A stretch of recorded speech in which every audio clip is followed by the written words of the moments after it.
Okay. Wow.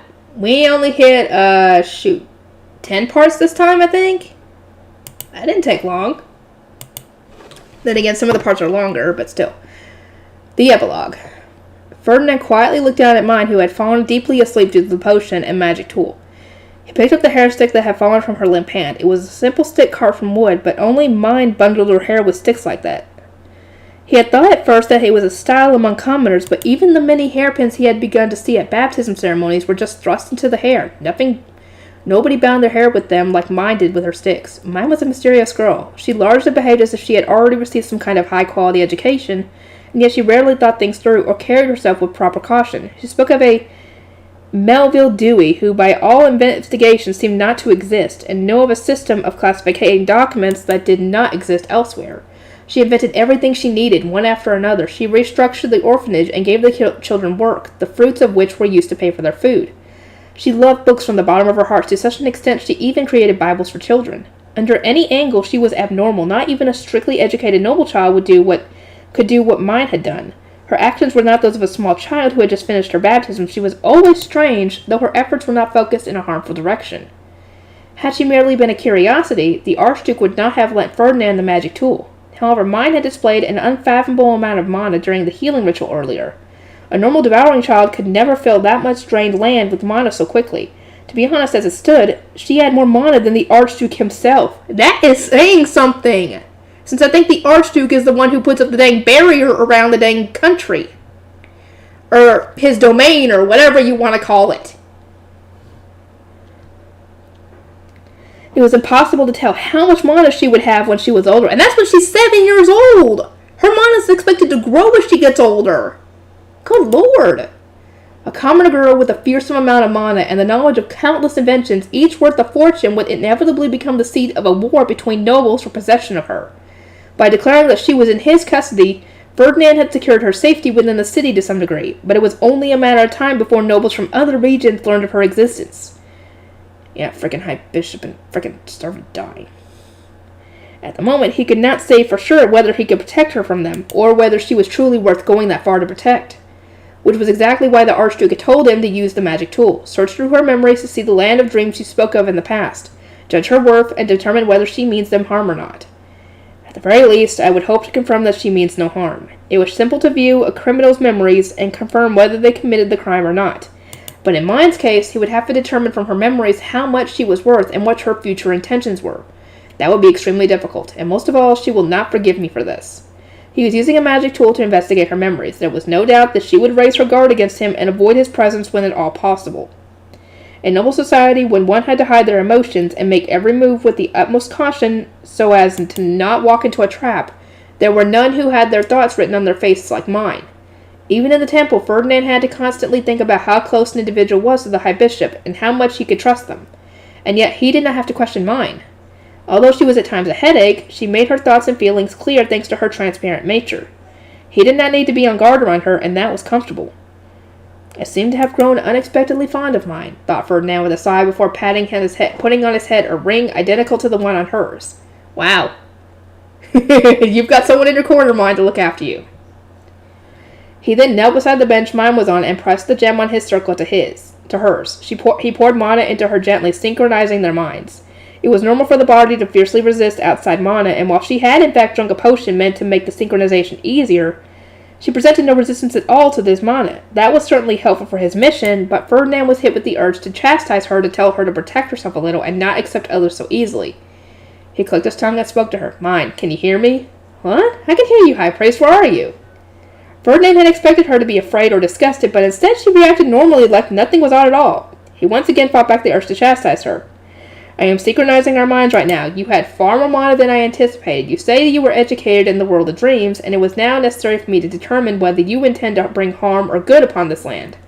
Forgive me, but I will be investigating your memories. Oh, okay, that's fine. I don't mind, responded Mine casually, and nobody in the world could blame Ferdinand for reeling in disbelief. She showed no resistance whatsoever to someone intending to look through her memories, because she's got nothing to hide. Not anything bad anyway, she sure has that she's from another world to hide, but still. To be clear, I will be seeing your actual memories. Do you truly not mind? Is that not an uncomfortable breach of privacy to you? Well, I mean, it doesn't feel great, but you seeing my memories is the safest bet for me to stay alive. I would much prefer this than being executed for non-existent treason. And I mean, you're doing me a favor by using this magic tool on me instead of just executing me outright, aren't you? Said Mine. Due to their minds being synchronized, Ferdinand could tell that she really meant it. Should he praise her for her wisdom or scold her for not being more suspicious? Likely the latter, but the lecture could wait. The synchronization seemed like it would be quite tiring, and the sooner he finished it, the better. Oh, hold on. Let me make sure that... Okay, yeah, I am. Okay, I am recording. Okay. In that case, would you take me to the world of dreams you spoke of? We will be able to get there if you bring up memories of it. Wait, does that mean I can go anywhere I want? Why? Why is Mine so excited despite the fact that her memories are being searched? Mine's eager feelings of excitement were sent straight to Ferdinand, who felt nothing but worry about them. This is bad. I feel like this is quite bad indeed. Will I be able to stop Mine if she loses control? If I do not steal my mind, she might end up dragging me all across her memories. Mine, you need to show me only what I came here to see. First, show me the source of your knowledge. No problem. I'll start by taking you to my beloved library. Mine replied in a bright voice, and suddenly Ferdinand was standing before a large, unfamiliar building. He wanted to look up to see how tall it was, but he and Mine were sharing the same eyes, and what he could see was limited by where Mine was looking. What he could see was a beautifully paved stone road, and what he could feel was the gentle wind on her skin. Judging by the lack of filth and the resulting smell, they weren't in a lower city. The building must have been somewhere in a noble's quarter. It's been so long. Mine's voice echoed through her eyes. Ferdinand saw that they were moving into the building. She was waxing nostalgic while skipping into the building without any hesitation. There was no doubt whatsoever that this was the world she spoke of. An unbelievably clear glass door slid to the side with a whirring noise, despite the fact that she hadn't touched it or poured mana into it.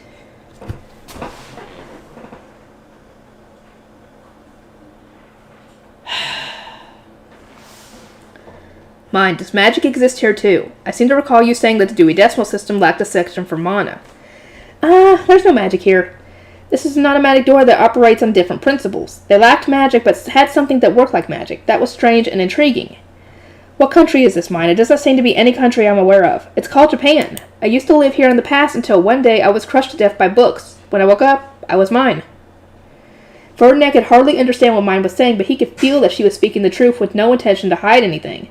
It was the first time Ferdinand had ever found it difficult to understand someone precisely because they were being so honest. You died from being crushed by books? The idea of her being crushed to death was equally hard for him to believe. He couldn't even imagine there being enough books to literally bury someone. But suddenly, he found himself in the middle of a massive bookcase stuffed full of books. Where is this? The local public library I used to always go to. It was a library where books lined shelves as far as the eye could see. Even the library in the Royal Academy didn't have this many books. Certainly with this many books, being crushed to death by them would not be impossible. These are all books? This is a library. Oh, but librarians have started carrying videos, CDs, and DVDs too lately. I'm so happy. This is it. This is the paradise I've been chasing after. Ferdinand could feel that Mine really was so happy she could cry. She immediately raced past the row of bookshelves, perhaps heading to her favorite spot. There was a soft carpet covering the library's floor, stifling her footsteps entirely. Ferdinand felt dizzy just imagining how much it would have cost to build this library. I see. Given that she loves books this much and has memories of a library this grand, I can somewhat understand why she begins to sob after finding the temple's bookroom. It seemed that in this world, books were very beloved in contrast to his own world. The books here were not chained, and Mine was picking up each book she wanted to read, each made with designs like the ones she had made in the temple. There were men, women, the elderly, and children in the library. Some wore fine garments that made their wealth clear. Some wore raggedy clothing that made their poverty clear. All of the clothing he saw as Mine made her way to the library was fairly colorful, but even the ones in the raggedy clothing were touching books. In Ferdinand's eyes, it was unthinkable that poor people would be allowed to touch books. Mine, is that woman out of her mind? Should mad women like her be allowed to touch books? A mad woman? Who? Mine looked around the corridor to the left. That woman is exposing her knees despite being an adult. She must be too poor to afford more cloth, but she is dyeing her clothes. Why doesn't she just stop dyeing her clothes? I just simply do not understand. In this world, women can wear skirts of any length. Everyone's just wearing the clothes they want. Don't worry about it. But still, this dream is just amazing. I can feel and even smell things. Mine, having quickly lost interest in the woman, returned her gaze to the bookshelf. The lined-up books were similar to the paper books Mine had made, but they were more beautiful and in larger quantities than Ferdinand could have ever imagined. Mine, after deliberately looking from one end of the bookshelf to the other, took one book off of the shelf. After hugging it tightly, she began inhaling its scent. Due to their minds being synchronized, Ferdinand also smelled the scent of paper and ink while Mind's satisfaction was forced onto him. He wanted to end the synchronization right there. Mind eagerly sat in a comfy chair at the end of the bookcase and began reading. It wasn't just a board with sheets strung over it. The chair was actually soft and extremely pleasant to sit on. Ferdinand had felt nothing like it before. Still, Mind's sight only let him see the book, the floor, and a bookcase. He could see the open pages, but they were filled with tightly placed letters he could not recognize. The book had probably been printed in the manner Mind discussed earlier. It was black and white, just like hers. Do the books in your dream world not have pictures? What? Huh? Who is... Oh, right, it's just you, High Priest. Mind let out a surprised noise after Ferdinand spoke to her. This feels so unbelievable. She is completely absorbed in her own world, despite the fact that I am watching. Pictures, right. If you want to see pictures, there are art books and photo albums here too. Mine took out a large book filled with colorful pictures. The illustrations were so colorful and detailed it was hard to believe. Ferdinand was enraptured by their brilliance, but mine shut the book in the blink of an eye. Can I keep reading now, High Priest? No, you may not. Is this a children's picture book like the one you made? This is an art book. A collection of art drawn by a famous person. The kids' corner is over there, said Mine as she resumed walking to the library. This is a picture book, and it's what Cinderella is actually supposed to be. Oops. Comparing the art of the picture book to the story Mine brought him just confused Ferdinand more. No human in the world had eyes that dominated the majority of their face, nor one dressed like that with hair like that. Or, well, perhaps a human like that did exist in this world. The story seems even more comical now that it has art attached, but regardless, even this book has quite vivid colors. You need to put color in your books as well. I would like to, you know. It's just that ink is so expensive. I'm trying to get it made, but it's not easy. I wish I could just buy all the stuff I need here, said Mine, and suddenly they teleported to a place where strange things were lined up on shelves. Not books this time, but oddly shaped things covered in letters in various colors. Oh, now we're in an arts and crafts store, High Priest. If I buy things here, can I take them with me when I wake up? Of course not, fool. Where are we? An arts and crafts store that my mom often took me to. This is paint. Be it books or paint, Mine's world was overflowing with all manner of things. The quantity and quality was enormous. He only knew what he had seen through Mine, but the wealth of culture in her world was enough to send his mind reeling. There certainly is a wide variety of paint available. There's all kinds of stuff here. Though I like bookstores more than arts and crafts stores. The second Mine said that, they shifted locations once again. It seems that Mine's thoughts were as erratic as her behavior. Or rather, it would be rude to say that her behavior was... safe to say that her behavior was erratic because her thoughts were. Where is this? It was a place with shelves full of books, just like the library, but unlike the library, loud music was playing, and it was so bright it made Ferdinand want to squint. A store that sells new books. Time to check for the new releases. Wait, no, I can only see the ones I remember. Yep. Mine shouted something incomprehensible and got depressed out of nowhere. Being forced to experience the rapid ups and downs of her emotions was exhausting. Perhaps she clapped so often due to the instant intensity of her mood swings. Mine, why is it so bright despite the fact that we are inside a building? Oh, that's because of the electricity. Mine looked up and above the sea of bookshelves was a row of tiny suns shining bright white light. How do those things operate? They turn on once you flip a light switch, but just like I wouldn't understand an explanation about magic, you wouldn't understand an explanation of how it works without doing a lot of research first. Mine's eyes once again locked on the bookshelf. If she didn't look around, he would only be able to see books. He could see interesting, unknown things out of the corner of her eyes, but she made no move to look at them. Their synchronization was hardly proving to be fruitful. Mine, it is about time for you to stop looking at books. Oh, but why? I just want to see books. I can't have dreams that's realistic on my own. Mine was nothing but unsatisfied. She truly only had eyes for books. Ferdinand never would have thought that peering into her memories would show him nothing but books. If he didn't force her to think about something else, this journey would end with nothing but more knowledge about her world's books. Mine, do you remember why I am here? I would like to forget, but fine. What do you want to see? Mine let out an extremely heavy sigh. Ferdinand thought about it and asked what he was personally most curious about. Very well, I would like to see the place where you were educated. Their surroundings shifted in an instant. They were inside a somewhat small room with desks lined up from corner to corner, each with identically dressed people sitting at them and writing. On the top of the small desk were books with strange letters and symbols on them, bundles of beautifully thin paper, and metal boxes with several colored sticks inside. The people occasionally looked up as they wrote letters with the sticks, using them like pens. At the front of the room was an adult writing something on a large slate while presumably explaining what he was writing. That was likely the teacher of the school building. Mine, what is happening here? We're sitting in class. This is a memory from high school, I think. It's math class. Being here again is nostalgic, but I never really liked math. I like Japanese class more, I think. Their surroundings shifted again. They were in the same room, but now a somewhat older woman was walking around the room while reading a book. Everyone in the country learns in a place like this. We start before baptism age and keep going to adulthood. The room changed again and again as she spoke. Each room looked similar with students studying, but their age and the instructor teaching them changed each time. They really did learn from childhood to adulthood. Do you do nothing but study? There's a lot of subjects we study. Some are more hands-on. Their environment shifted rapidly. They were outside where identically dressed students were running around a track. A nearly naked man was diving into water. A group of students were playing a song he had never heard before on strange flutes. So you received musical training as well. That's right. Though schools don't go too far with music. The song I played on the harpspiel wasn't actually one I made myself. It was a song I learned here. Now Ferdinand knew why she could play a song on the first harpspiel she touched. Mine's exceptional talents were thanks to this world's knowledge and the strict education she received here. It made sense that she would be completely different from normal commoners.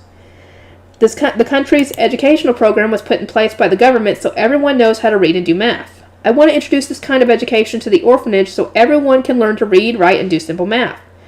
For what purpose? Ferdinand could not understand the point in teaching everyone to read.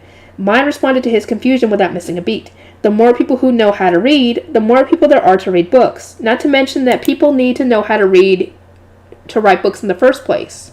If I want to enjoy a life of reading books in your world, I need to start by teaching people to read. Up until now, Ferdinand had to some degree questioned if this was some dark underside to her actions, some plot driving her forward, but now that they were synchronized, he knew for sure that she was utterly devoted to reading books with nothing more to do than that. In some ways, that was relieving, but in other ways, that made his head hurt. In any case, many of his doubts and questions had been answered by seeing her memories. I had thought you learned your letters exceptionally fast, but I see now it is because you are used to learning. Used to learning? Well, I suppose so. I never really thought about it like that, but I've been studying my whole life. Plus, I wanted to read books so much that I just threw myself at learning letters. Ferdinand absorbed every inch of what he could see. The students were all calmly studying together, organized and wearing the same clothes. The building was clean without any visible filth anywhere. Mind, this building is quite pretty. That's because it was just recently built. But what's really great about the school is that it has the biggest library out of all the nearby schools. It's why I applied to go here. Their surroundings changed to a library once again. It was no doubt the school library she had been so happily talking about. There were many old books here, as evident by the distinct dusty smell in the air. Mine was happily inhaling it all. Ferdinand was fairly tired of smelling books by that point. Only mine would be happy to smell books for eternity. Mine, enough with the libraries. Take me outside. Their surroundings morphed into a quiet, breezy garden. There were stone pavements, grassy lawns, and flower beds next to lined-up trees. Is this inside a noble's quarter? Not exactly, but something like that. I think all of Japan is more like the noble quarter than the lower city. There's stuff just like magic tools all over the country, after all. The idea of a world having things like magic tools without having magic itself intrigued Ferdinand. Oh, like what? Well, there's our vehicles, for instance. Mine looked up and pointed at a white thing in the sky. It was flying high in the sky, which made incredibly loud noise. She then turned to the side, looking at clumps of metal speeding along roads next to each other. What are those? It must take quite a lot of mana to move that much metal at high speed. Like I said, these aren't magic tools running off mana. They run off something else. Honestly, gems changing shape from mana and moving around is a lot weirder than this. Now that she mentioned it, magic stones changing shape and moving certainly would seem odd to mine if she had no prior knowledge of magic. She reacted with constant surprise when they were traveling with the Knight's Order. What other such devices exist here? Well, I guess most electricity would be in a home, murmured mine, and then they stood inside a building. A thin lace cloth was covering the windows. Using a lace pattern that elaborated for more curtains indicated that they were in the home of an arch noble. Yeah, right. Dude, you have no idea of mine's world. There was faint light streaming through the curtains, but there was a so-called light bulb brightening the room. There was a leather couch, and in front of it was a tall black rectangle on top of a short cabinet. What? Mine's heartbeat suddenly shot up in speed. A cold sweat ran down her back, and the blood was draining from her face. Mine's heart was enveloped in stress, anxiety, and fear. And yet deep inside, there was also happiness and nostalgia swelling together in anticipation. Her storm of emotions hit Ferdinand so hard his head spun. What's wrong, Mine? Did something happen? This is my home's living room. This is so nostalgic, it just kind of hurts. Mine spoke in a raspy voice while clutching her chest. Ferdinand could tell she was close to tears. He had mostly ignored it the first time she said it, since her attention was so focused on books, but Mine had said that she had become Mine in this world after dying here. In which case, it made sense that returning to her old home would be emotional. However, he couldn't allow himself to be dragged around forever by Mine's memories. Ferdinand coughed to focus himself, then spoke to Mine. That shelf has quite a lot of things on it. What are they? That's my mom's arts and crafts. She was curious about everything, but she gives up fast, so she would always make one or two of something, then start charging ahead on her next thing. Even though she's not good enough to make anything that great without practicing more. So she said, but Mine lovingly reached out to touch them in a way that belied her dismissive words. This is a coaster made from lace, and this is a hairpin. The Gilberta Company is actually selling these hairpins as a product now. The fancy hair stick I made was based on this style. Ferdinand remembered the hair stick mine had worn when assisting the Knight's Order. Hers was of a higher quality, but it did resemble the hairpin on the shelf. Those baskets were woven from ad pamphlets that were rolled up into sticks. The experience of making it really came in handy when I made baskets for winter handiwork. I made the bag I always carry around the same way, but Mom got bored halfway through, so I had to finish it. Mine pointed at the basket with pursed lips. These are doll clothes and stuffed animals, though I know they all look pretty bad. The white and round one was supposed to be a snowman, but she only ever finished the head. Here's a piece of cross-stitch art she never finished, a patchwork tapestry. The unshapely basket seemed to be storage for all sorts of unfinished things, which mine took out one by one while thinking about the past. Their surroundings changed with each one, taking them through time and place where a black-haired woman was either encouraging mine to do something or giving up on something. That black-haired woman was likely mine's previous mother. This art is the same way, said mine as she left the room, and entered a narrow hallway. She touched some rectangular thing and suddenly the hall lit up. What in the... Oh, that was electricity. It's the same thing you saw in the bookstore. Mine looked up and pointed at a white light much smaller than what he had seen before. Something similar to mana must have been coursing through the rectangle. Oh boy, how is she even going to make electricity? I don't even think she can, but still. The now bright hall had many pieces of art hanging from the walls. Each was clumsily made, enough that Ferdinand would agree with mine calling her mom not very good. They're all over the place, aren't they? There's watercolor, oil paintings, and a nihonga she made after saying the other paintings were good because of the materials.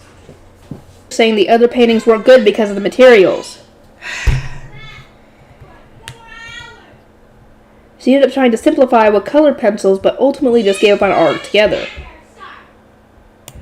She went for calligraphy next, since she thought just letters would be manageable. She brought me with her to tea ceremonies and flower arranging, saying I would need the experience for when I became a bride, though she always gave up first and stopped going to classes. Mine laughed and wiped away tears from beneath her eyes. Ferdinand could feel the indescribable nostalgia and love brimming within her chest. They were feelings that he, estranged from his family as he was, did not know for himself. There was a time when we tried making everything ourselves to save money and be more in tune with nature. She got so into it, I sometimes wished she would just leave me alone, but it's thanks to her dragging me around like that I can live as mine now. According to her, she had first made the rinsham, soap, hide glue, ink, and so on here. Tears welled up in her eyes as she spoke, distorting her vision. I'm sorry, High Priest. It's just been so long. Mine put a hand beneath her eyes as she ran into a small room. She picked up a soft, fluffy piece of cloth and stood in front of a porcelain bowl, buried in a cabinet with a metal rod sticking out of it. She then grabbed onto a roundish handle stuck on the metal rod and twisted it. What? Water? Water burst out of the metal rod. Mine washed her face and wiped it dry with the soft cloth. It seemed that the soft cloth was used in the same way as towels were. The cloth certainly is nice to the touch. If only we could bring it back. No, you want to bring stuff back. Mine, what manner of room is this? It's a washroom. The bathtub's over there. The long snake-like thing is a shower. The second mine said that, they were inside the bathtub, now filled with sweet-smelling water. Oh, God. Flashes of bare skin peeked above the milky white hot water as she happily splashed the water on herself with no regards to how Ferdinand might feel about that. Wow, a bath. Bath salt smells so nice. I used to love this peach smell. Have you no shame, fool? Whereas your chaste heart has a woman, as a proper lady gone, yelled Ferdinand, unable to look away due to their minds being synchronized. Mine just shrugged while happily washing her face in the hot water. Don't worry, I don't mind. I threw away all my shame by day 3 of living as mine. You don't need to worry about it either. I'm a kid. There's nothing embarrassing about it. You are a kid right now, but those memories are of an adult woman. Dude. During her first 3 days of living as mine, she had been forcibly changed by a man who she had not yet accepted as her father. No matter how much she wailed or cried in embarrassment, nothing changed. She had to accept her situation, and that was the day her sense of shame died. I am not your father. Neither was he back then. Why do you care, High Priest? Surely you don't think anything of a little girl like me. It's not a problem. So she said, but there was a big difference between Ferdinand thinking nothing of her body and her bathing in front of him without a care in the world. He had not expected her to lack shame as much as she lacked caution. I feel more worried for your lack of shame than anything else. I'm sure I'll get my sense of shame back when I'm older, surely.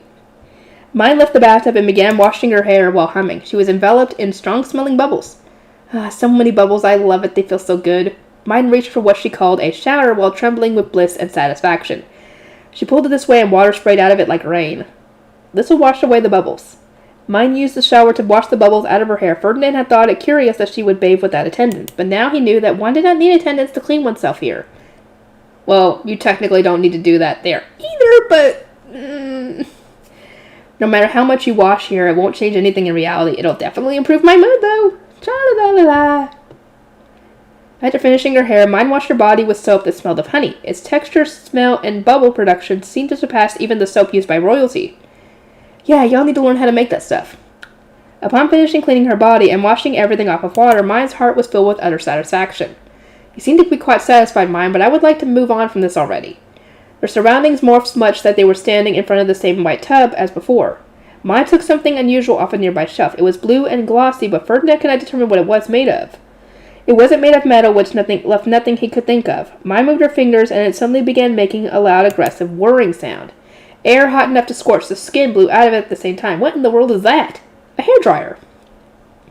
The washroom even contained an expensive mirror. It seemed that Mine was the daughter of a higher class noble than he expected. High Priest, this is a rubber hair tie, and it bundles up hair like this. Mine, having at some point put away the noisy dryer thing, began somehow stretching and shrinking a rubber hair tie. Do you do have anything that can stretch and shrink like this? And nothing close to Aramfest. I seem to recall that gum cup bark felt similar to this. But it does exist? Where? How much will it cost to import? Her train of thought was the very image of a merchant's. Ferdinand, seeing Mine attempting to invent a new product in real time, let out a sigh. She was doubtlessly inventing so many new things while attempting to reproduce what she was familiar with from this world. It was easy to imagine how hard she had to fight just to find the proper materials. Unfortunately, Gumka are located far too north, and as they are a fey tree, they must be defeated in combat to acquire their bark. They contain mana like Tromba, although they are fought with different methods. Trombas, huh? Oops, said Mine sadly as she loosely bundled up her long, night sky-colored hair. Ferdinand was so used to her bundling her hair with a stick that the hair tie felt wrong to him. You aren't using a hair stick? I only made a hair stick because I had no other options. I wouldn't wear a hair stick here unless I was wearing a formal Japanese dress. I guess that would be coming-of-age day here. Mine searched through her memories, and their surroundings changed to the middle of a snowy day with cold wind blowing. There was a large crowd of young people wearing garishly colored outfits Ferdinand had not seen before. Since she called this coming-of-age day, he could guess that this was something similar to the Royal Academy's graduation ceremony.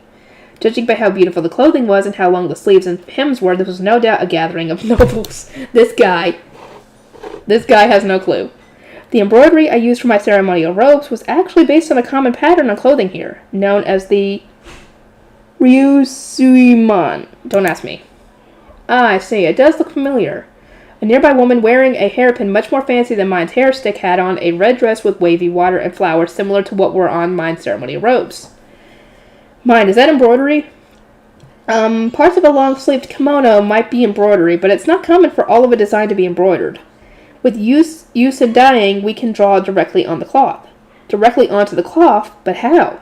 Ferdinand could only imagine the pigment seeping into the cloth and spoiling them both. Does that not exist in the noble's quarter either? We change the colors of thread when sewing and embroidery, but I do not know of anything drawing directly onto cloth. Ooh, interesting. Benno should make good money from it then. Mine laughed, her mind already filled with profit calculations. I see, you are worth as much as the knowledge you have brought with you from here. Most of the things I've made are stuff my mom taught me, though. Mine giggled as she returned to the hall and opened a different door. Inside was a strange room filled with things Ferdinand had never seen before. This is our kitchen. We make food and eat it over there. And this is a gas stove. All you have to do is press this to make fire pop up. Convenient, right? Mine pressed an oddly designed square and fire popped up here to the pop. The blue flame wavered in place. It seemed that the fire in this world was blue, but the strangest thing of all was that the fire didn't disappear after Mine pulled her hand back. It was easy to start a fire with magic, but to keep it burning you would need wood or a large quantity of mana.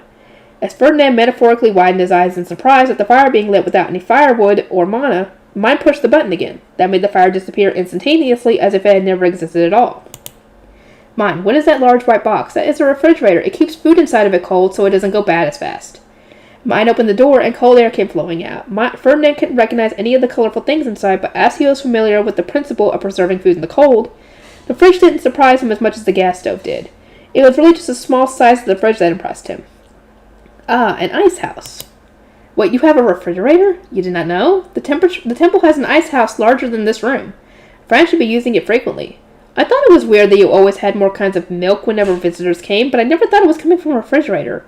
If only I had known," said Mina, getting her blatantly depressed. "I could have made more kinds of food." Ferdinand had heard about what food Mina ate from Fran, and although he didn't understand most of it from description alone, he recalled that there was great variety. She intended to introduce even more variety? "I have heard that many different kinds of food are served in your chambers. Is that all food from here as well?" "That's right. I've been trying to recreate the Western food here as much as possible." "Oh, I wonder if the food here will taste as good as I remember. Should I try it? I feel like I'm kind of hungry." Mina's excitement soared, and she looked around her. Then she remembered something, and their surroundings changed again. They were in the same room, but they were facing a different direction, and there was clattering behind them. "Hurry and eat if you're hungry. I can't clean up until you're finished, remember?" They suddenly heard a woman call out from behind them.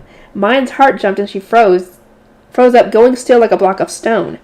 The fact that the woman's tone felt soft, despite her chastising, was likely due to Mina's emotional state. Mina turned around, clenching a shaking fist tightly, and they both saw a black-haired woman sitting plates on a table, the same black-haired woman that had been appearing in Mina's memories. "Mom? I made your favorite tonight. You should eat it before it gets cold." Mina gave a small nod and headed for the table, which was big enough to sit 4 people. The kitchen had lacked any such table moments ago, but Mina's memories were reproducing the table and a full meal on top of it. The food was so nostalgic that Mina's eyes got wet just from looking at it, but Ferdinand couldn't recognize anything. It was mostly black and brown, nothing that looked tasty to him. "Is this truly food, Mina?" "Yes, it's everything I've been wanting to eat. There's fresh white rice, there's miso soup with tofu, and wakame seaweed, garnished with plenty of scallions. There's yellow teriyaki, and my mom's meat and potato stew with hijiki, whatever. There's also my mom's pickled vegetables." Mina inhaled deeply to enjoy the full flavor of her mom's food, then quietly clasped her hands together with wet eyes. She then lowered her head reverently. "I'm home." "Not for long, girl." That short phrase was all it took for Mina's heart to be filled with so much warmth and gratitude that it hurt. The moment she dexterously used 2 red-tipped sticks to bring a bite of food to her mouth, tears escaped her eyes and spilled down her cheeks. "It really does taste just like Mom's food." Mina chewed slowly, savoring the flavor from beginning to end. The gentle flavor filled her mouth from corner to corner. The food was better than anything Ferdinand had ever had. With a storm of feelings hitting him head-on, nostalgia for her mother's cooking, happiness to eat it again, sadness that it was just a dream. "It tastes great, Mom." "Oh my, it's not often you praise my cooking. Is there a book you want to read or something?" The woman was eating in front of Mina, and after widening her eyes in surprise at her daughter's praise, she laughed. Her eyes had the same overflowing protective love that was there when she was dragging Mina along with her to do arts and crafts. "There are a lot of books I want, but that's not it. The food just really is that good." Mina cleaned her plate, leaving nothing behind. She then clasped her hands and once again said thank you for the food with a reverently bowed head. After finally lifting her head, Mina looked her mother in the eyes. "I'm sorry, Mom." Mina's mother looked up, and with big tears falling out of her eyes, Mina bowed her head again. "I'm sorry for dying before you." Oh, God.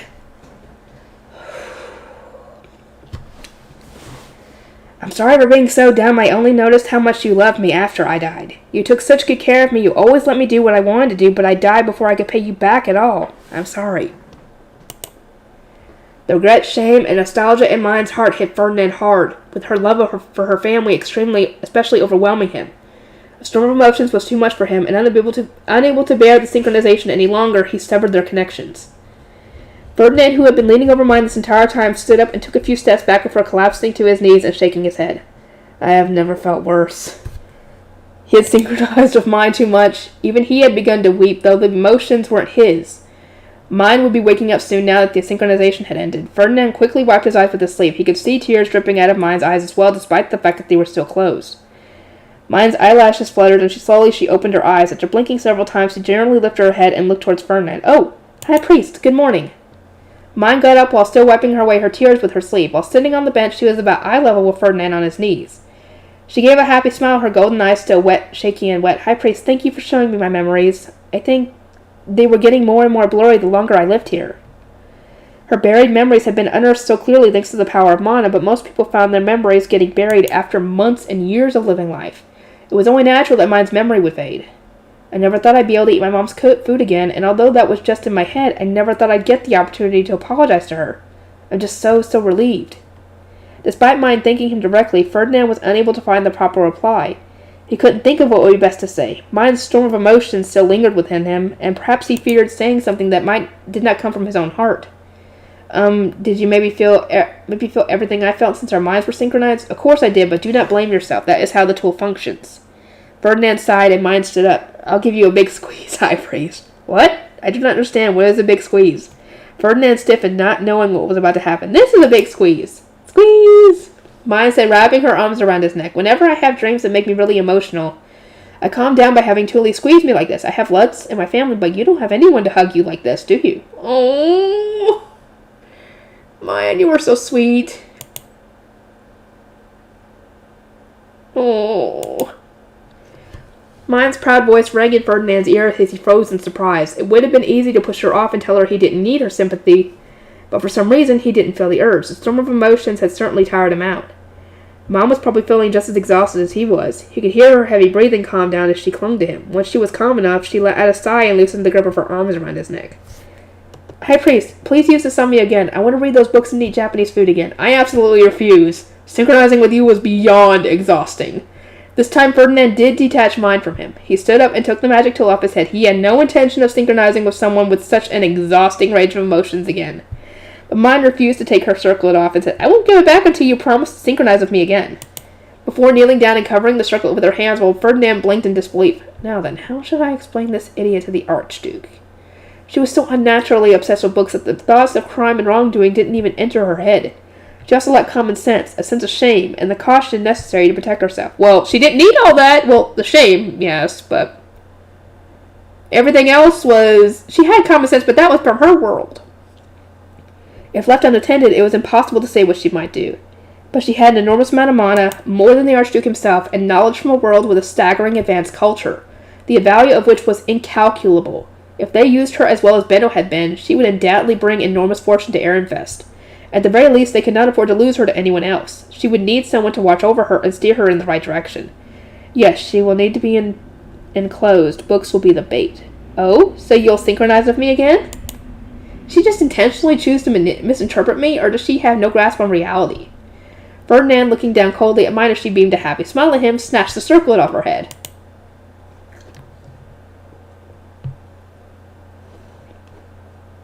Okay, how far have I done? Alright, I just need to do one...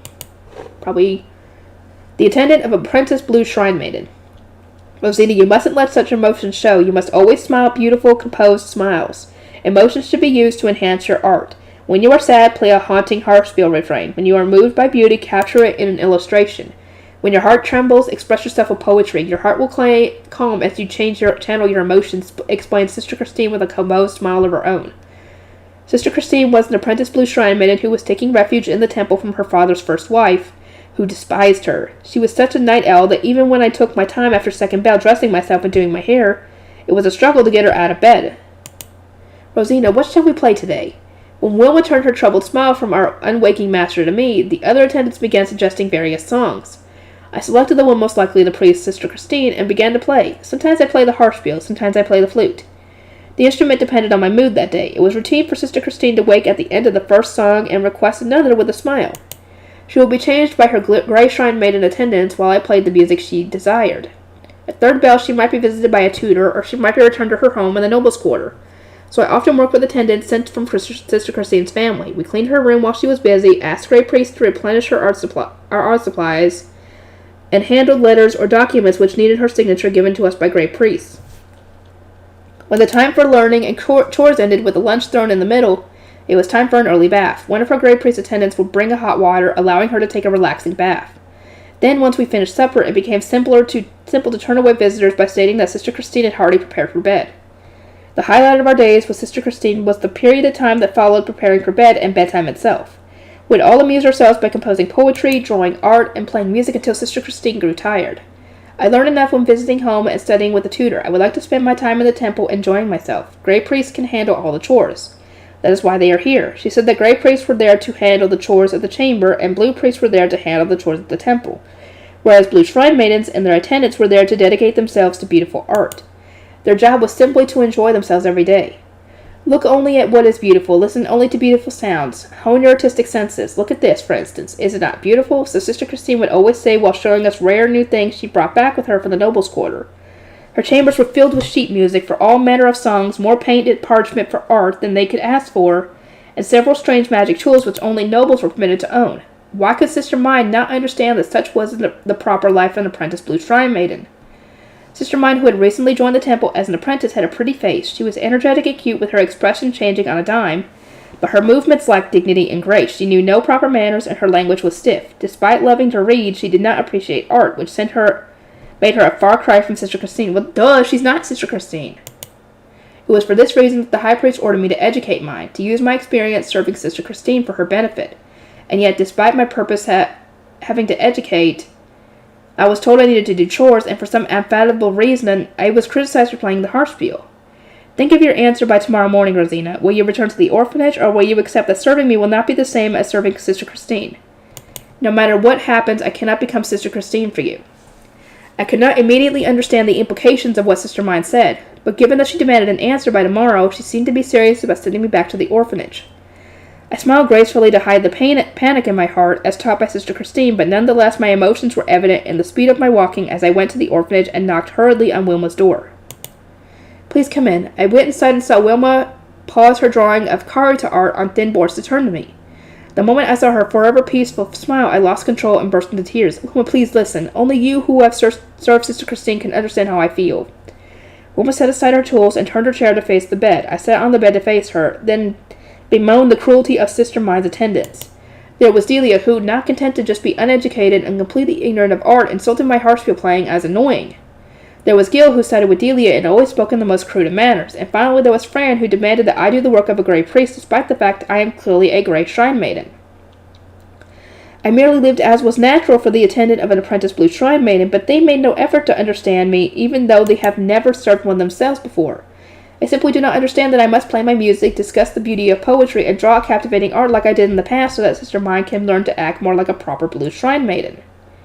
The High Priest had received assistance for this paperwork from other Blue Priests in the past, so there was no need for Sister Mine to involve herself with it. Furthermore, she could entrust matters of the orphanage to Wilma and matters of the workshop and Lower City to Gil and the Gilberta Company. Sister Mine did not understand that the proper life for her was one where she dedicated herself to art, not books or libraries. Yeah, she's not Sister Christine. Sister Christine said that joy in life was best found by understanding the beauty of art and loving it. Surely you understand that, Wilma. So I said, but Wilma just lowered her shapely eyebrows a bit, looking at me like she might look at a troubled child. I understand that there is joy to be found in dedicating oneself to art, but children of that age would rather sleep than listen to music late into the night. I would be disturbed as well as if we were to play music in the orphanage where children are trying to sleep. I blinked in surprise, having not expected Wilma to disagree with me. But why, I thought, and Wilma put a hand on her cheek. Sister Christine was quite slow to wake, but in Sister Mine's chambers everyone wakes up early like we in the orphanage do. No? I lowered my eyes, thinking back to how Delia had begun knocking on my door shakingly early to wake me up. It was not graceful to be busily skirting around so early in the morning. However, everyone said this is when we wake in the temple and would not budge.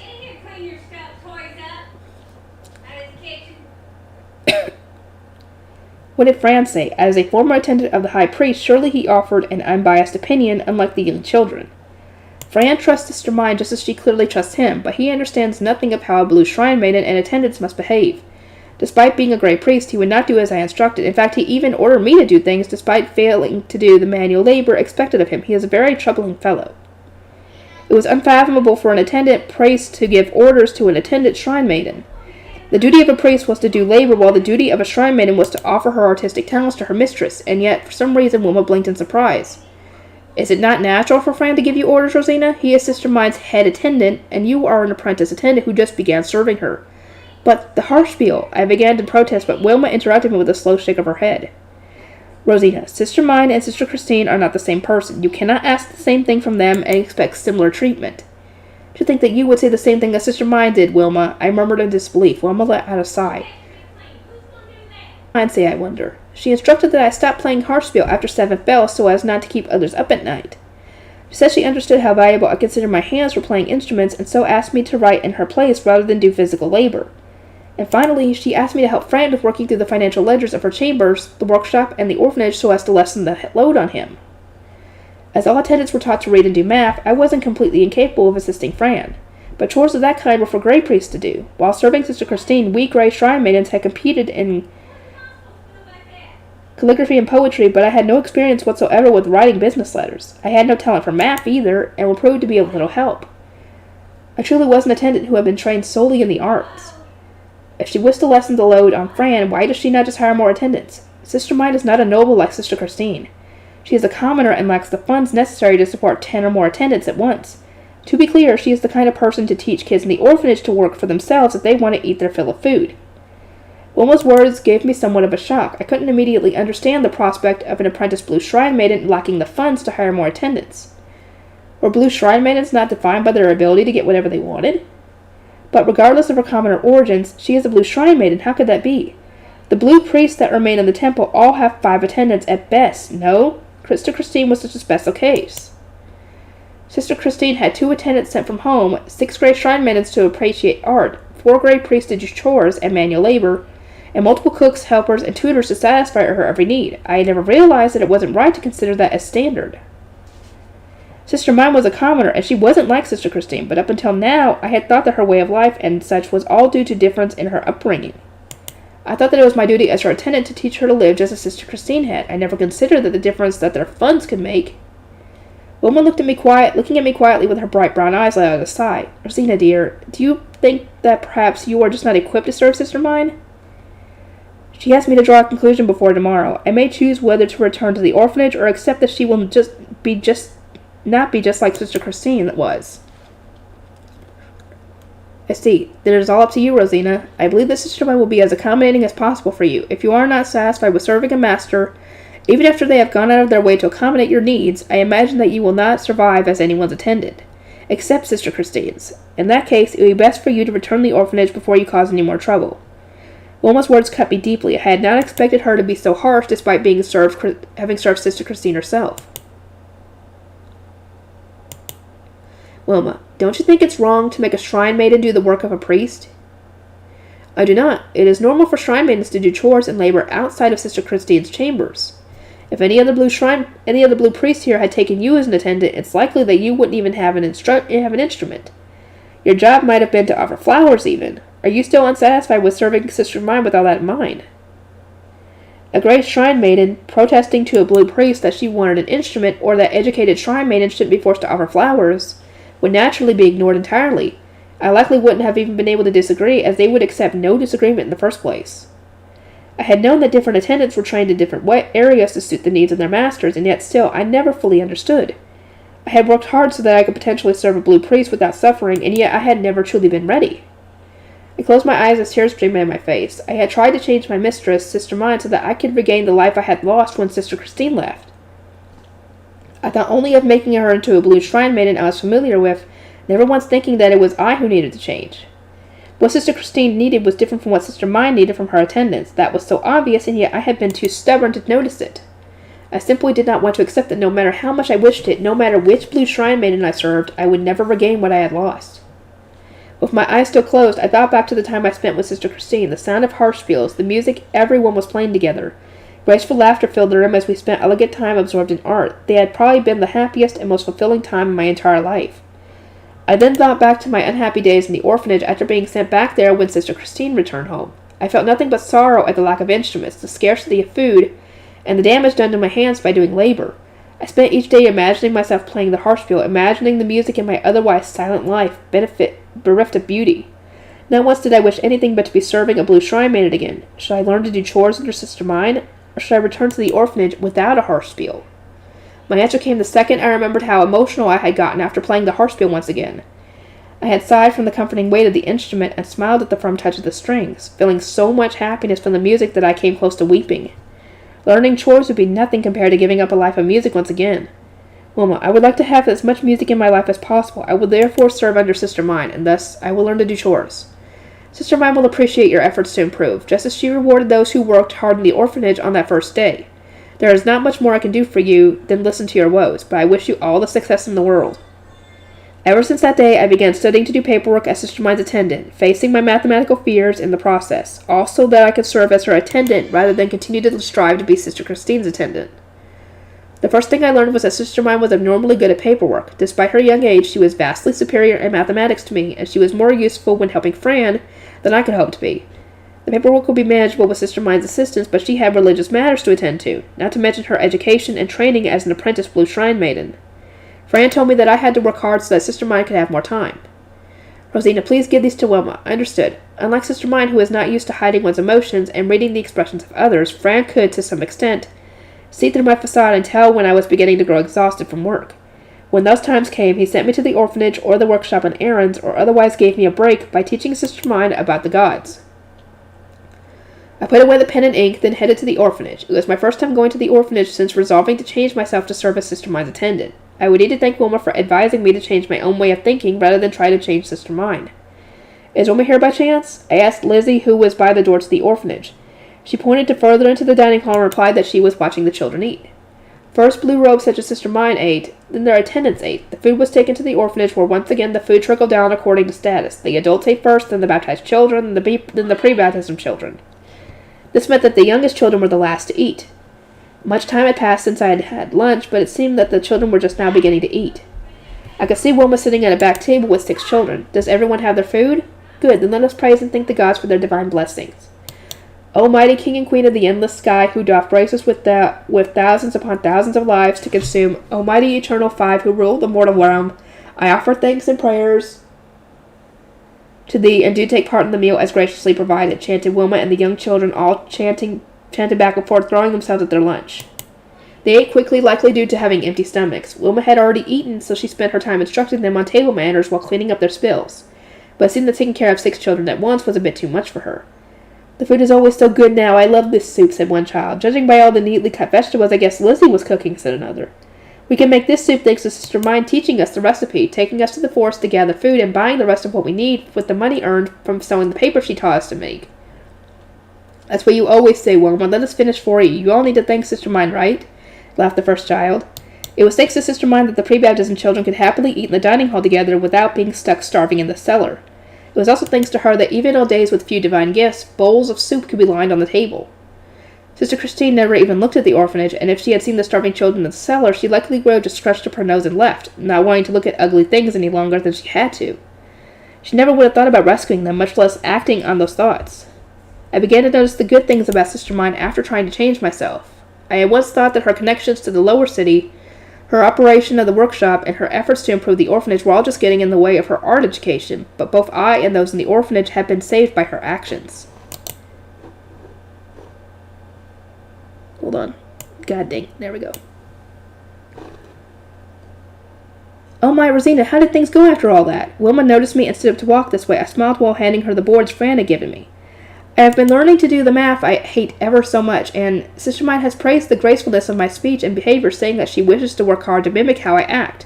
Did you ask her to say that, Wilma? All I said was that you had to spend longer with Sister Christine than anyone else, and would be a better example to learn from than anyone in the temple. One of Sister Mine's finer points was her willingness to ask to be taught things she did not know or understand. I myself always hesitated before asking Fran questions. Wilma, I have begun to think that it is good of me to work to conquer my flaws, and in the orphanage director's chambers I have found some small joys. Oh my? Small joys, such as, perhaps because Sister Mine is a commoner, she knows many songs and lyrics that I have never heard before. I would occasionally see Sister Mine singing a song I had never heard before while bobbing her head to keep the beat. She often hummed or sang in a quiet voice that made the song itself hard to catch, but when I heard the song, I would find myself subconsciously stopping my work to listen, much to Fran's bemusement. Furthermore, Delia seems to have grown interested in harpspiels, and at times she watches me play. I was allowed to play music until a 7th bell. As of late, I have begun to spend the time before bed with Delia playing music. I found it somewhat distasteful that she aimed to be a concubine, but she was a hard enough worker to agree with Sister Mine's assertion that Delia was quite dedicated to improving herself, regardless of what end that improvement was for. I see. I am glad to know things are going so well. I find your dedication to conquering your flaws quite beautiful, Rosina. I'm sure that Sister Christine would try to preserve your efforts in art, said Wilma with a giggle. My efforts would not be preserved in art, but at the end they would be preserved in Sister Mine's paperwork. I'm sorry for worrying you, Wilma, but I'll be quiet all right now. Really? One more? Apprentice chef in the temple. While everyone in the orphanage was going off to butcher pigs, Hugo and I were teaching Monica and Nicola, the 2 apprentice Grey Shrine maidens that would be helping me over the winter to cook. Nicola had her overflowing amount of orange hair so bright it was close to red, brighted behind her. She loved to cook and she was a real cutie, smiling all the time while she worked. Monica, on the other hand, was a quiet, serious girl who had her dark green hair bundled behind her head. I was teaching them carefully since they would be helping me throughout the winter, while Hugo. throughout the winter while Hugo was gone, and honestly, they were both fast learners. Nicola asked me something while she, Monica, Hugo, and the new chef Todd were eating lunch. Ella, why did you decide to become a temple chef? She asked. Hugo averted his eyes, knowing my circumstances, and Todd leaned forward curiously. The sight of that made Monica lower her gaze a bit. Those in the lower city really don't like the temple, right? It's hard not to notice that on the way to the forest, but you came to the temple anyway. You're even teaching us to cook without looking upset about it. I find that really strange, she continued. I thought back to my meeting with Benno, the man who had made it all happen. Wow, he's super rich. At my uncle's request, I was visiting the Eatery Guild to ask for an extension on the due date of our taxes, and there I found myself looking at a man sitting in the best seat in the guild. His clothes were way more expensive than anything you would normally ever see in the Eatery Guild. Oh, so her uncle was working in the Eatery Guild and she met Benno. I stared at him and wondered why someone as rich as him was here, strained my ears to hear what he was talking to another guild member about. Did you find anyone willing to be Hugo's assistant? I think it'll be too hard of a job for Hugo to do alone, but I'm telling you, Benno, nobody wants in on this. Judging by the conversation, the rich guy was named Benno, and he was at the guild to look for an assistant chef. I felt my heart thump. I clenched my fist as I felt my pumping blood heat up with excitement. Could this be the guidance of Cholera? Cholera, god of cooking. I'm telling you, Ella, we can only wait so long. Hey, are you even listening? The guild member I had been in the middle of talking to called out to me. I looked back at him in surprise, having forgotten about him, then pointed at Benno and whispered hurriedly, Hey, is that rich guy looking for a chef? Huh? Oh, Benno, he's looking for a chef for the eatery he's about to build, but not just any chef. He wants someone to train in the temple to learn how to cook food for nobles. Wait, the temple? The temple was a place that nobody in the city wanted to deal with if they could help it. Who knew what would happen if nobles got their eye on you? There was an orphanage in the temple, and anyone sent there would be worked like slaves by nobles. It was said that they could kill anyone they wanted without any punishment. I had even heard that the girls there were forced to sleep with nobles. Oh god, yeah, you know the half of that on that one. But how was it any different from most waitresses, really? I was working as an apprentice chef in a nighttime bar my uncle owned. At the moment, I was just helping to cook the food. But when I came of age, I would be assigned to work as a waitress. Oh god. My cousin Leah, his daughter, had been sent out as a waitress right after she came of age, so why would I be any different? The men in the store would leer at me, catcall me, and pay my uncle so that he would send me to their rooms. Oh god. No matter how much I hated that, it was the family business and I couldn't escape from it. My choices were to do a killer job, helping a noble chef, or save up enough money to start my own store before coming of age. My current goal was to be like Lace, who had performed so well as a noble chef that the guildmaster of the Merchants Guild hired her to be his head chef. If I trained in the temple, maybe I could learn to cook noble food just like she did. Hey, mister, do chefs in the temple work as waitresses too? I called out to Benno, and he blinked his dark red eyes in surprise, but his surprised expression soon turned into a grimace as he looked me over with piercing eyes. Nah, they don't work as waitresses. Apprentice shrine maidens have well-trained attendants to serve them. Not to mention that you'd be exclusively cooking for a shrine maiden, and shrine maidens don't want that kind of service. In fact, they don't want commoner chefs talking to them at all. I couldn't imagine anything better for me than becoming an apprentice chef for a rich noble girl who didn't need me to work as a waitress. I'm still an apprentice chef, but I think I can help out. I'm pretty good if I do say so myself. I slapped a hand against my arm with a smile. Benno looked back at the guild member he was talking to and pointed my way. How good is she? Ella's got all the basics down. You'd want someone a bit more skilled to serve as a noble right away, but she'd do just fine learning while serving as Hugo's assistant. Her goal is actually to become a noble chef, so she'll have the motivation and guts you're looking for. Benno fell into thought while looking at me, and the guild member I had been talking to hurriedly called out to him. Wait, Benno, taking a guy to the temple is one thing, but a girl, you'll ruin her chances to get married in the future. Ellie, you gotta think about your future here. Don't just jump at the first opportunity you see like an idiot. I pursed my lips at him. I wasn't being an idiot. I knew what I was doing. It may have been the family business, but I didn't want to be a waitress. I wanted to find another path in life. I'm going to be forced to be a waitress at my uncle's place once I'm an adult anyway. The temple won't be any different. Plus, he said she's a blue shrine maiden. That means she's a rich noble girl. I've been thinking my whole life that I want to become a noble chef to get out of my uncle's store. I don't mind going to the temple to make that dream a reality. I spoke my mind while Benno watched on with dark red eyes. He nodded in satisfaction at my determination. All right then, I'll hire you. My uncle fought back hard, but Mom gave her full support. Mom had no choice but to work as a waitress when my dad died, so she was just happy that I had found another path in life. Oh, so being a waitress is like offering flowers here. We can't refuse if a blue priest we serve asks us to offer flowers, so I completely understand why you would want to find another way to survive, replied Nicola. We're cooking here partially so that Sister Mine gets to know us better, in hopes that one day she asks us to serve as her attendants.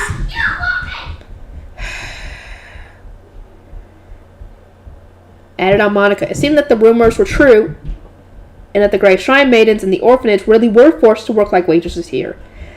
I could really relate to how Nicola and Monica were striving to improve their situation to avoid being forced to offer flowers.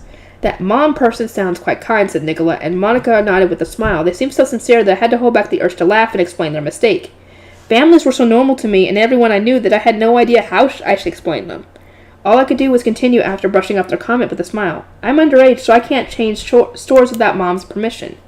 She went to the Eatery Guild with me to sign a contract with the Gilberta Company, and that's where I met Hugo for the first time. Nicola and Monica both looked at Hugo, who gave a small smile. I didn't think I'd be working in the temple with an underage girl like Ella, so, man, seeing her sure was a surprise.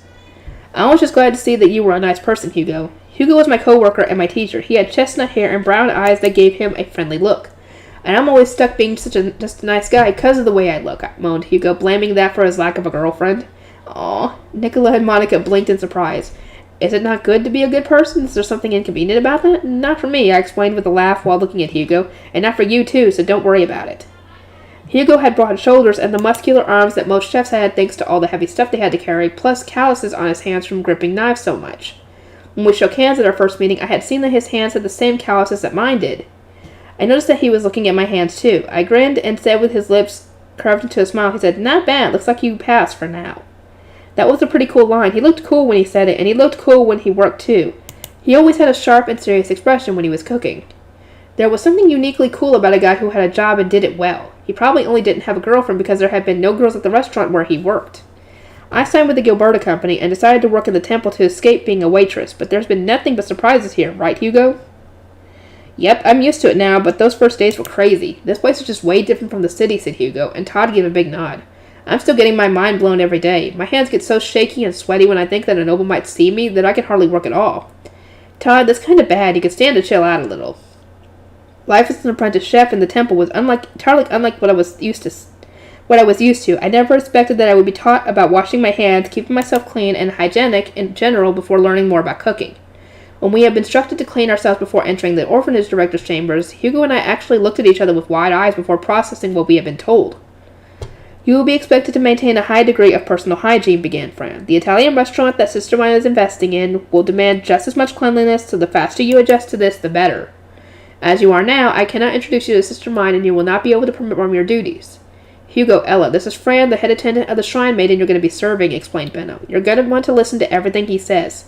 Fran, I'll be waiting in the hall. Do me a favor and teach these two how things work in the temple. Benno then went into the chambers first and left us with Fran. It seemed that we would be continuing our relationship with Sister Mine even after we started working in the Italian restaurant. Nothing we could do but get ourselves clean. Fran guided us to a well. After giving us a thorough look over, he had us wash our hands and faces over and over. He was so thorough that I honestly wanted to complain about how much soap we were using. We both bathed the night before, since Benno warned us we needed to be clean before meeting the Apprentice Blue Shrine Maiden, given that she was a noble, but even so. Fran seemed displeased with how we looked. I could only imagine what a disaster it would have been if we hadn't bathed at all. Please bathe the night before when you are expected at the temple in the morning. What, wait? Does that mean we need to bathe every day? I asked, and then Hugo murmured, Seriously? Beside me? I couldn't handle it either. During the summer we could manage, since it was just carrying water, but during the winter we would have to heat the water over a fire before we could clean ourselves with it. Hugo and I flinched at the idea, but Fran just nodded like it was the most normal thing in the world. Sister Mine is particularly loath to allow the unclean to handle her food and cooking instruments, and so you will be seen by noble blue robes, you must always clean yourselves before arriving to work. This is true for all those in the temple, including those priests and shrine maidens in the orphanage who do not serve as attendants. In other words, this Fran guy is bathing daily. That's normal in the temple. Oof. After making sure that we were clean, Fran nodded and took us to the hall where Benno was waiting so that he could introduce us to his master, Sister Mine. Once there, he climbed the stairs to the second floor where her personal room was. I stealthily slid over to Benno while watching Fran go. What's the deal, Benno? He said it was normal to clean yourselves and your clothes every day in the temple. Do we really have to do all that before coming to work every day? That would be way too much, I protested. Benno widened his eyes in surprise, but Hugo backed me up. Ella's right. We don't even know if our clothes will be dry by morning. The single pair of clothes you gave us for this just isn't going to be enough. Hugo was far from wealthy, having worked in a normal lower-city restaurant, and I myself didn't have many clothes I could safely wear to the temple. While feeling a bond with Hugo over our similar circumstances, I protested to Benno that cleaning clothes every day would be too much for us when we didn't have any servants to help like he did. You know, Lutz was talking about that too. Alright, I'll sell you a bunch of clothes to use here for cheap. Wow, thank you. Oh, shut it, Ella. Sister Mine's here, warned Hugo, so I hurriedly shut my mouth and looked up the stairs just in time to see a little girl wearing blue shrine maiden robes walking gracefully down the stairs. That was Sister Mine, it seemed. Wow, a real, rich, noble girl. It was my first time seeing Sister Mine, and she was an adorable little girl. She had dark blue hair that looked like the night sky, which flowed behind her perfectly straight, unlike my curly knots. Her nose, eyes, and mouth were all cute and shapely, giving her a neat and pretty face. Sister Mine, this is the Gilberta Company's chef, Hugo. With him is Ella, his assistant. Hugo, you will be taught the recipes of nobles here. Pay attention and learn well. Benno spoke in a polite tone, and his reserved behavior made it clear just how important Sister Mine was. How far have I gotten? 363. Oh, dear God. Allow me to guide you to the kitchen, Fran said, and finally we were taken to our new workplace. Wow, it was a wide kitchen filled with all manner of equipment, including a large furnace oven that you only ever saw in bakeries down in the lower city. I would need to learn how to use all this equipment to get hired at the new restaurant Benno was talking about. This really was the perfect opportunity for us. Everything in the kitchen was clean to a shine, entirely unlike the kitchen in my uncle's place. I could tell that Hugo was getting excited too. You would never see a kitchen like this in the lower city. Nobles really did live in a different world than commoners. Everything would be different for me now. I would be expected to do work fit for a kitchen of this quality. What you must learn first is the importance of cleanliness. Keep your utensils and dishes clean at all times. Maintain the state the kitchen is in now. Fran, holding wooden boards, was our instructor, passing the words of Sister Mine to us. He himself was an orphan and a grey priest, but he knew how to read the text on the boards, and he spoke so politely and eloquently that I could hardly believe it. All it took was a single glance to see how well educated and trained he was, which wasn't what I expected at all based on what I had heard in the city about the orphans. But the surprises didn't stop there. The instructions he gave for how to cook for nobles were just shock after shock. He told us to wash our hands multiple times in the process of cooking. There was a ton of prep work to do, and the exact recipe was strict about the order in which we did things. Continue using the broth to cook the ingredients. Do not boil the vegetables and then throw away the water. No throwing away the water at all. The idea of not throwing away the water after boiling vegetables in it was troubling. That would let all sorts of tiny bits of dirt and filth get in the water, and it was well known that using boiled water like that would make you miscarry or become unable to have kids at all. That is not true. Good God. I looked at Benno and he gave a light nod. I remembered his instruction that we should obey Fran's every word, so I stifled my disgust and kept cooking. But when I actually tasted the soup in a bowl, it tasted unlike anything I had tried before. The flavor of the vegetables was stronger than ever, and the slight amount of salt strengthened the sweetness, leading to a gentle flavor that felt like it was spreading through my whole body. My eyes sparkled, and it felt as if a door had been opened in front of me, shining bright light down onto me. I could feel my world expanding, and despite Sister Mine being nearby, I was so happy I couldn't contain myself. I still remember how shocked I was the first time I had soup for nobles. It feels gross to make, but the flavor is just amazing. I couldn't believe what I was eating. Oh, but the soup we've made here isn't how nobles make soup, said Monica curiously, while looking at Nicola, who nodded in support. All the food in the orphanage comes from nobles as divine guests, but only the soup from here tastes this rich. Hugo, Todd, and I all looked at each other in surprise. We had thought that the recipes were strange due to being from a noble, but it seemed like it was just Sister Mine's recipes that were weird. It's just Sister Mine's recipes? Just her soup? All her other recipes are special, too. I guess there must be a pretty big reason why the contract Benno had us sign said that we couldn't make the food from the recipes we learned here without his or Sister Mine's permission. I amused. Enough. This is awful. I didn't want to learn any big-time secrets like this, replied Todd while shaking in fear, terrified he was now not only connected to, but also knew the content of tightly kept secrets. Hugo, in contrast, gave a confident grin. Recipes that no other nobles know, huh? Sounds pretty interesting. His confidence inspired me, and with a hand on my hip, I puffed out my not-so-large chest with pride. Hugo, I appreciate your enthusiasm, but I'm the one who's going to be learning more and more of Sister Mine's recipes. Hugo looked at me with confusion, so I gave a smug grin before continuing, because I'm going to be staying here and cooking for her all winter. She's definitely going to teach me new recipes. Let's do our best, Nicola and Monica. You two, so you can become Sister Mine's attendants, and me so that I can beat Hugo. Right. Nicola and Monica gave an excited reply and smiled at each other while I looked at Hugo. Oh, I wouldn't mind teaching you the new recipes when spring comes, Hugo, if you ask nicely. Everyone laughed as Hugo gave a frustrated groan. I'll make lots of food over the winter, learn all sorts of new recipes, and finally catch up to Hugo. As autumn ended and winter preparation began, I pumped myself up with a new goal in sight. At the time, I still hadn't realized exactly why it was that I had my eyes set on Hugo and catching up to him. What, are you interested in him? Huh. Okay.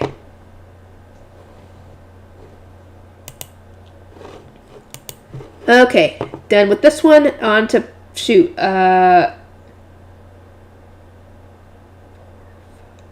book 6. I'll see y'all next time.